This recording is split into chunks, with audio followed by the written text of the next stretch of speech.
તો ખ્યાતિકાંડને લઈ આરોગ્ય મંત્રીએ ગૃહમાં નિવેદન આપ્યું. ગેરરીતિ કરનારને સરકાર છોડશે નહીં.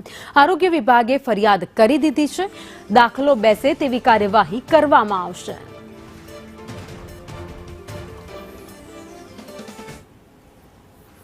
ખ્યાતિકાંડ જે સામે આવ્યો ત્યારબાદ તપાસ અને કાર્યવાહી તેજ કરવામાં આવી છે. જોકે આજે ગૃહમાં આરોગ્ય મંત્રીએ નિવેદન પણ આપ્યું છે. વધુ અપડેટ સાથે સંવાદદાતા હિરેન રાવલ અમારી સાથે જોડાઈ ગયા છે. હિરેન, ખ્યાતિકાંડને લઈને આરોગ્ય મંત્રીનું ગૃહમાં નિવેદન. વિધાનસભા ગૃહમાં આજે ક્લિનિકલ એન્ડ એસ્ટાબ્લિશમેન્ટ એક્ટના સંદર્ભે સુધારા વિધેયક પર ચર્ચા થતી હતી. એ સમયે કોંગ્રેસમાંથી તુષાર ચૌધરીએ કોમેન્ટ કરી હતી કે જો રાજ્ય સરકારે કાયદાનું કડકાઈથી અમલીકરણ કર્યું હોત તો ખ્યાતિકાંડ જેવા દ્રશ્યો ન સામે આવ્યા હોત.